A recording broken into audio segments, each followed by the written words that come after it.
بسکټ راکړه مېلمانه دي زم ګیم در روان یم یاره در کومه په سر هم راله دل که دا منې ستا نه مخکې زه راغلی یم امیر صاحب لږ صبر وکړه مېلمانه راغلي زما ګیم نه ناوخته دی لکه د غوړي راکې او که نه راکې یاره در کوم غوړي م در کوم که نه یار یو که نه بس وا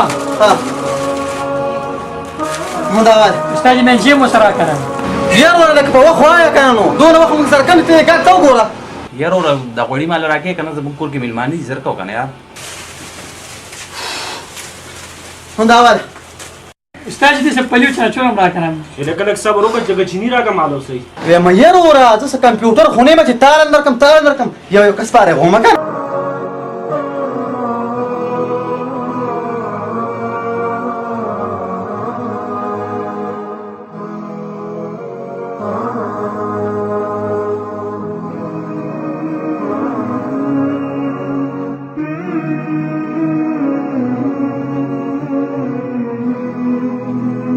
دا وایه وروره یاره وروره لږ دا هم ورسره راکړه څه به درته ووایم نو تال در کوم ته لږ صبر وکړه یار السلام علیکم وعلیکم السلام صدیق भाई सिंह है خیر دی جی यो किलो रुचि पकार दीजिए خجی در کوم در لخه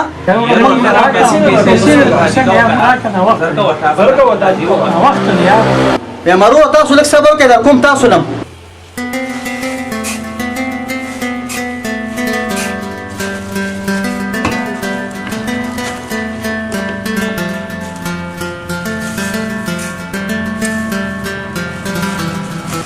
دا وایه قاري صاحب دا راته وایه 100 روپۍ شو جي یاره قاري صاحب تاسو نه څوک پیسې الی یو څه جي یو څه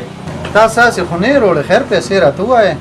هر کله چې راشم تاسو را ساده چل کوئ پیسې نه هلې نه جي نشم اخیستی که نه تاسو ځئ ځئ لاړ شئ ځئ جي ځئ الله مل شئ جي جزاک الله جي څه به ووایم تاسو ته تاسو هر کله داسې پیسې نه هلې مونږ نه الله دې عزت وکړي سلام علیکم زر کوه دا جي وخت دی یار دا وایه ورو ستا دالو او دا وایه ستا که نه چوف پیسې روباسئ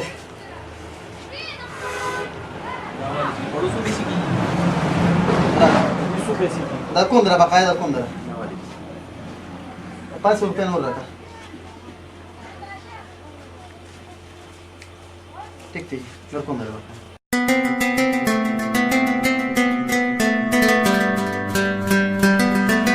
یاره یو تپوس درنه کومه دا کسان پوره د یو غنټې نه ولاړو او دوی پاتې شو مطلب قاري صاحب د رامخکې کو هغه سودا م ورکړه د دې خبرې څه راز دی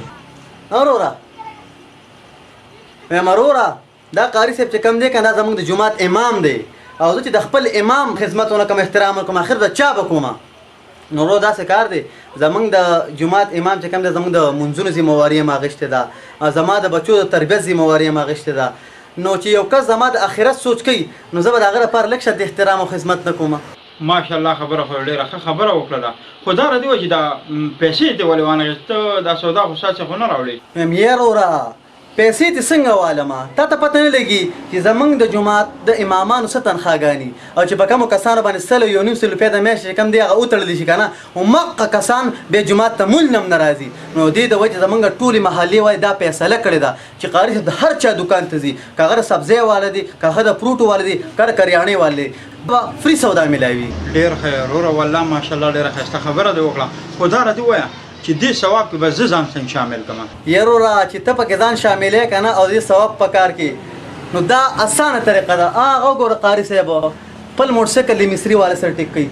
مصري له پټې پیسې ورکړه او مصري ته دا م ووایه بیا قاري صاحب ته دا مه شو کوه چې دا والا چا ورکړې ته هم په دې ثواب کې شامل شوې کوم هغه یاره دا خو ډېره ښه خبره وکړه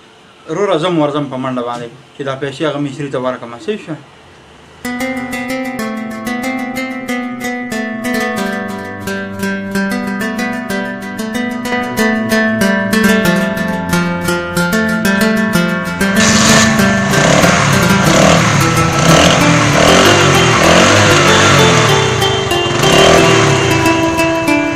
ستا اداره ته ووایي چې د موټرسایکل څو پیسې شوې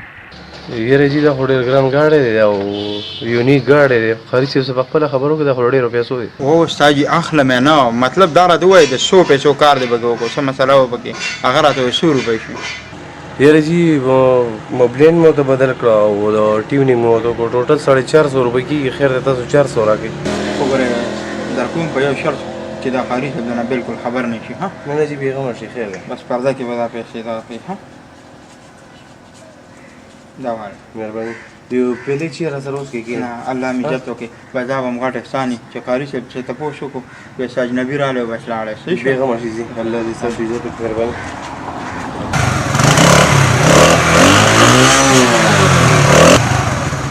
قاری صاحب موټرسایکل دې مکمل ټیک شو که څه مسله به کې وه خیر دی بل اوس بیا راتلی شي ښه ستا جي څو روپۍ شو قاری صاحب ستاسو پیسې خو ماله بل چا راکړې دا راته ووایه چې چا درکړی یاره قاری صاحب یو اجنبي رالی او هغه راکړې او ما ته ویل ما ورته ما یادوه بس ویل د هغه پیسې واله ویل د هغه نه پیسې ماله چې هر څوک یې الله یې د دې اجر ورکړي